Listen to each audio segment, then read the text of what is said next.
Hey folks, great you're watching again and welcome to this English summary. Yes, the brake system of the GAZ M21. It is causing us headaches.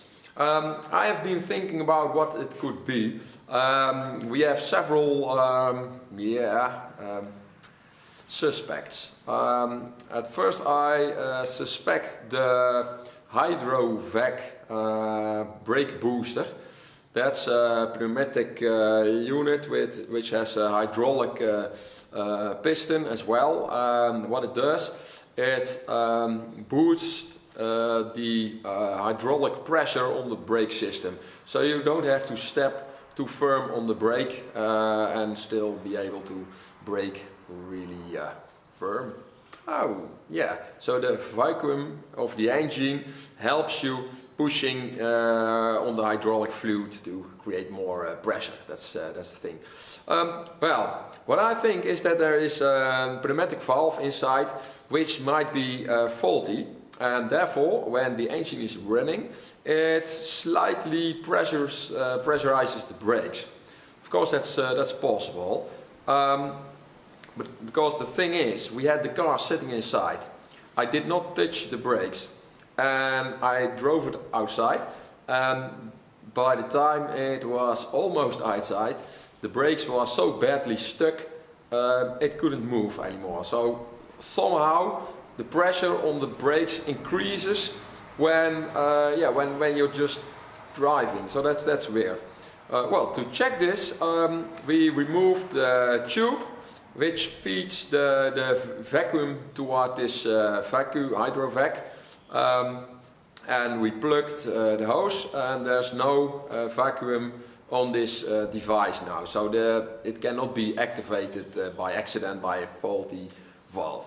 Well, we drove the car and the brakes were still stuck, but they did not increase force, so that looks good.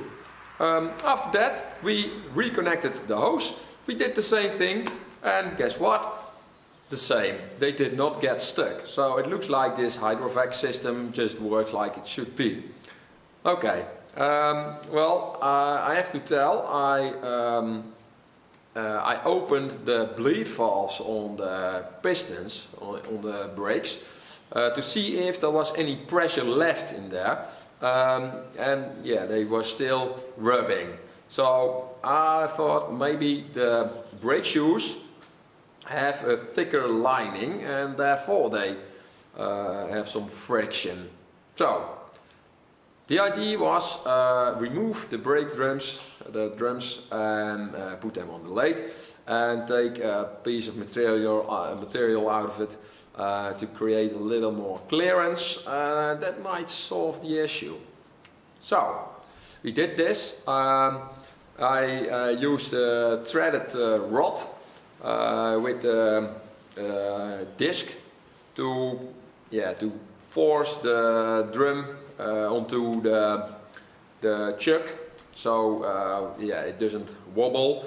And you also don't want too much resonance. I think that's the correct name. If you start cutting it and it starts like woo, that's then it does like this, and well, that's of course not good. Then you get a really rough surface, and we don't want that in our brakes.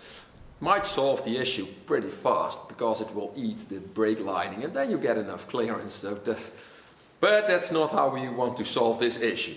Okay, we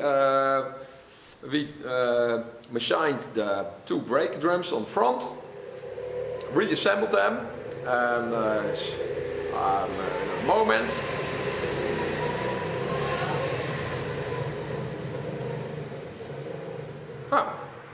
Okay, we reinstalled the brakes, and guess what? They spin free. So the problem has been solved. Oh yeah, I have to say, no. We assembled the drum, still had some friction. Then we cut a tiny part of the brake shoe where the piston presses against to create a little bit more clearance. We fit the drum brake. Oh, that did the job. They spin like new, just like you wanted to. Well, then we put the car on the floor. Oh, a moment. children passing by on a small ATV. That's about it. Okay, good. Well, and then install the brakes, start driving again, hitting the brake a few times, and guess what? Stuck again. So this is really crazy.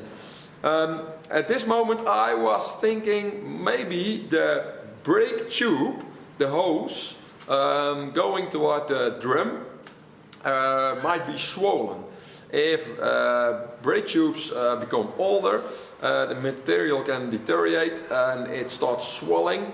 Of course they grow thicker, but on the inside they grow smaller. Then the liquid, the brake fluid, it can be pressed through, but it will find an obstruction as you release the brake pedal, and the fluid has to go back. So I was thinking this might be an issue. So again, opened the bleed nipple and some fluid came out. So there was still some pressure on the system, and I have tested this earlier and that did not do the job, but now it does. So maybe the machine drums together with bleeding the brake, maybe that did the job. But anyway, some fluid came out and the drum spins free. So this is obvious the issue. Yeah. Children gone on the ATV, they cannot find them anymore. They are fast with this small vehicle. It's really funny. You should look at this side. There's people running by and an ATV going by. Okay, good. Anyway, let's solve the issue. But is it the tube or is the issue somewhere else? It's obvious the fluid goes towards the brake, but and the pedal is released, the fluid cannot go back. So pressure, the system stays pressurized. Now, at the HydroVac we also have a bleeding nipple. So pressurize the brakes and open this nipple, and guess what? Fluid came out and that did the job. Brake spin free. It's the HydroVac is the issue. Some of you already mentioned this, so that's a good job. We took it off and disassembled it to find out what's wrong, but you have to wait till tomorrow and then we will find out.